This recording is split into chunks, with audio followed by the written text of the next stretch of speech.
جی دوستوں، میں ہوں عبدالباسط اور آپ دیکھ رہے ہیں کلائیڈوسکوپ۔ اس وقت ساری قوم کی نظریں سپریم کورٹ کی جانب ہیں کہ وہ کیا فیصلہ دیتی ہیں۔ جو پی ٹی آئی کے وکلاء ہیں وہ انہوں نے دلائل دے رہے ہیں، اور شاید کل اٹارنی جنرل کنکلوڈ کریں، اور کل شاید ہی جمعرات کے روز ہی سپریم کورٹ کوئی شارٹ آرڈر دے دے، یا پھر کل نہیں تو جمعے کے روز تو امید ہے کہ کوئی نہ کوئی فیصلہ آ ہی جائے گا۔ بڑے دلچسپ وہاں پہ سپریم کورٹ میں بحث ہو رہی ہے، اور جو سوالات پوچھے جا رہے ہیں بینچ کی جانب سے وہ بھی بڑے دلچسپ ہیں، اور بعض اوقات تو یہ لگتا ہے کہ شاید سپریم کورٹ جو ہے ان سوالات کی اور ریمارکس کی روشنی میں کہ سپریم کورٹ شاید کچھ ریلکٹنٹ ہے کہ 69 کو ری اوپن کیا جائے، ان دا سینس کہ وہ 69 کی جو سینکٹیٹی ہے اس کو بھی نہیں بریچ کرنا چاہتے۔ لیکن دوسری طرف جو ڈپٹی اسپیکر نے کیا یا اسپیکر نے کیا، اور بغیر کسی تحقیق کے لاء منسٹر کی بات مان لی کہ جی ہاں یہ 5(1) انووک ہو سکتا ہے کیونکہ کانسپریسی ہوئی ہے، تو یہ بھی شاید آئین کی بہت سی پروویژنز کے ساتھ کانفلکٹ کرتا ہو۔ تو اب دیکھنا یہی ہے کہ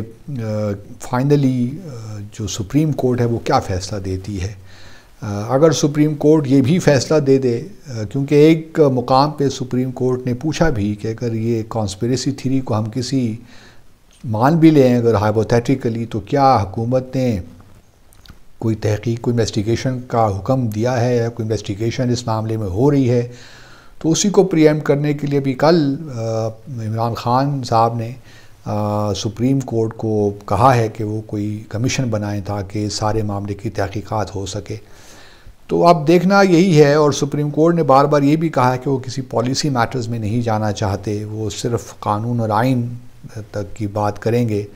وہ جو فورن پالیسی ایشوز ہیں وہ اس میں نہیں آنا چاہتے، جس کا مطلب یہ ہوا کہ اس وقت تو سپریم کورٹ وہ ایپیٹائٹ نہیں ہے کہ وہ دیکھے کہ یہ خط کہاں سے آیا، کمیونیکیشن کہاں سے آیا اس میں فورجری ہوئی نہیں ہوئی،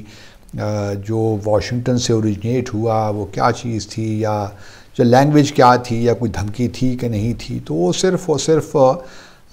جس طرح میں نے پہلے بھی کہا تھا، ان کا جو بنیادی جو ان کا ہوگا کنسرن وہ یہی ہوگا کہ آیا 5(1) کو انووک کیا جا سکتا تھا کہ نہیں۔ اب دوسری طرف جس طرح میں نے پہلے بھی ذکر کیا تھا، ہمارے پریزیڈنٹ نے قائد حزب اختلاف جو تھے شہباز شریف صاحب، ان کو لکھا تھا کہ جو ہیں ہمارے گلزار احمد صاحب سابق چیف جسٹس، ان کو کیئر ٹیکر پرائم منسٹر بنا دیا جائے۔ تو آج شہباز شریف صاحب نے اس کا جواب دیا ہے کہ یہ خط جو ہے آپ نے لکھا ہے یہ بھی بالکل آئین و قانون کے خلاف ہے، اور جب تک سپریم کورٹ فیصلہ کوئی نہیں دے دیتی اس وقت تک کوئی پروسیس شروع نہیں ہو سکتا۔ دوسری طرف حکومت یا پریزیڈنٹ علوی یہ کوشش کریں گے کہ یہ معاملہ اب کانسٹیٹیوشن کے تحت ہو،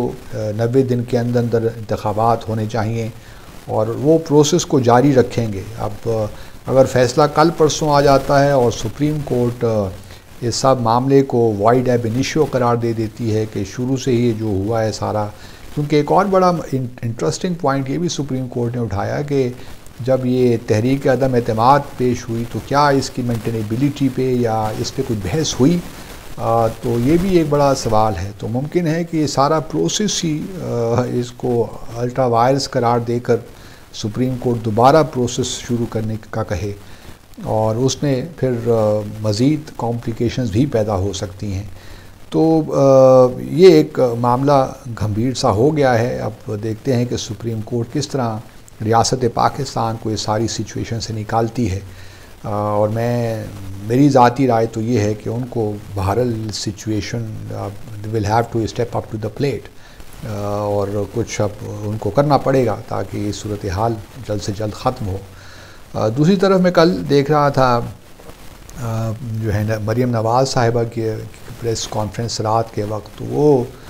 کچھ باتیں کر رہی تھی، گو کہ اس کا جواب تو شاہ محمود قریشی صاحب نے دے بھی دیا ہے۔ ایک پروگرام ہے جس میں بہت غصے میں بھی آئے،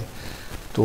لیکن میں بھی اس میں تھوڑی سی ایڈیشن کرنا چاہتا ہوں کہ جو انہوں نے کہا کہ جی راتوں رات انہوں نے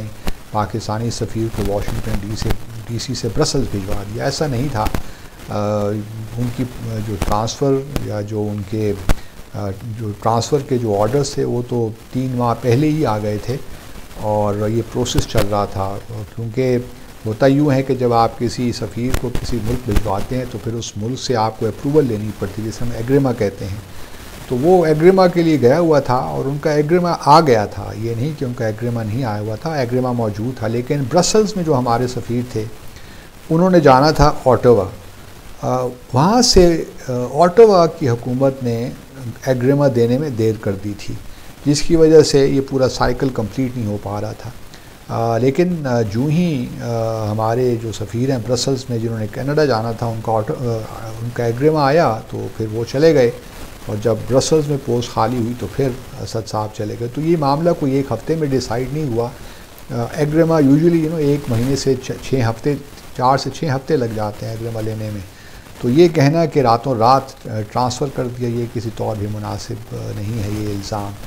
باقی یہ بھی دیکھنے میں آیا ہے کہ رمضان کا مہینہ ہے، لیکن آج شاید ایک صحافی اور فواد چودھری صاحب کے درمیان کچھ تو مہمہ ہوئی۔ ہم کیا لوگ ہیں کہ رمضان میں بھی